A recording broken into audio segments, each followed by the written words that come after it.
Assalamualaikum warahmatullahi wabarakatuh. Halo semuanya, saya dan teman-teman akan membahas tentang forgiveness. Kami dari kelompok 3 yang beranggotakan Dwi Yesi Prasesi, Nabila Feptari RV, dan saya sendiri Nikma Putri Ramadila. Nah, untuk kamu yang sedang melihat video ini, mungkin orang-orang yang kamu temui tidak semuanya memberikan kesan yang baik. Ada beberapa yang memberikan kesan yang buruk, di mana suatu hal, suatu momen, suatu kejadian, dan seseorang yang ngasih luka akan berdampak cukup besar sampai kamu sendiri tidak bisa memaafkannya. Apa sih pengertian forgiveness itu? Forgiveness adalah proses memaafkan di mana emosi negatif seseorang berubah menjadi positif demi memunculkan kembali suasana yang normal. Forgiveness merupakan sikap seseorang yang telah disakiti untuk tidak melakukan perbuatan balas dendam terhadap pelaku.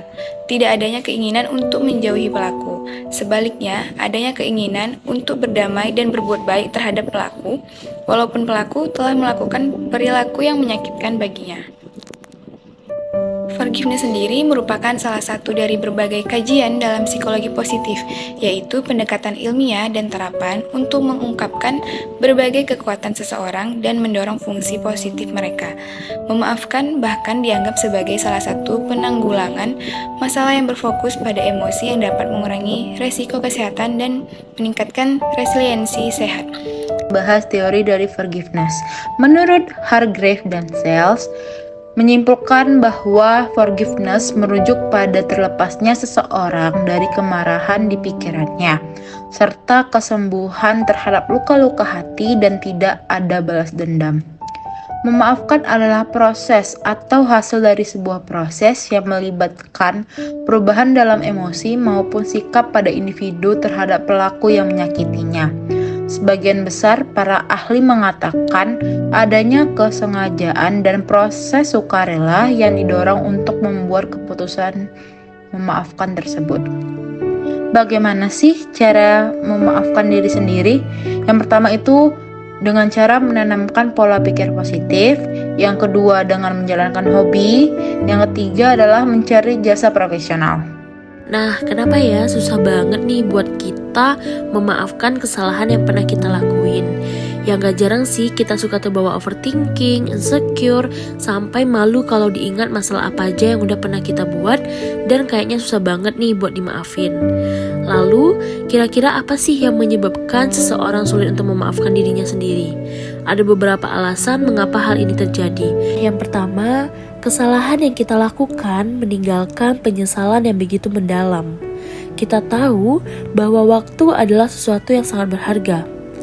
Setiap detik yang kita lalui tidak bisa kita ulang karena time machine hanya ada di cita-cita fiktif yang kita baca. Saat ini, kita sadar bahwa kita telah melakukan kesalahan dan hal itu berdampak buruk pada hidup kita. Penyesalan mendalam tidak akan pernah bisa kita hindari. Luka, kekecewaan, dan rasa frustasi yang kita miliki, inilah yang menjadi faktor pertama mengapa kita sulit untuk memaafkan diri kita sendiri. Dan yang kedua, kita memiliki kebiasaan untuk larut dalam kesalahan dan tidak memiliki harapan positif. Rasa sesal di masa lalu akan terobati dengan sendirinya jika kita membuka lembaran kehidupan baru alias move on. Masalahnya, kita tetap terjebak pada situasi di mana kita larut dalam penyesalan hidup yang kita miliki. Jika hal ini terjadi terus, bukan tidak mungkin kita akan menjadi pribadi yang minim harapan. Lebih parahnya lagi, kita bisa berpikir bahwa diri kita memang tidak layak untuk dimaafkan. Jadi, untuk kita semua, jangan sampai kedua hal di atas terjadi pada dirimu ya. Jadi, yuk untuk aku, kamu, dan untuk kita semua, jangan lupa untuk minta maaf sama diri sendiri atas apa yang telah kita lakukan sebelumnya. Jangan lupa minta maaf sama diri sendiri untuk kesalahan apa yang pernah kita lakukan sebelumnya. Tapi, jangan lupa juga untuk terus berterima kasih kepada diri sendiri karena telah berjuang dan bertahan sampai sejauh ini. Baiklah, itulah pembahasan kami tentang forgiveness ataupun memaafkan. Semoga pembahasan ini bermanfaat dan membantu untuk kita semua. Terima kasih sudah menonton. Akhir kata, Assalamualaikum warahmatullahi wabarakatuh.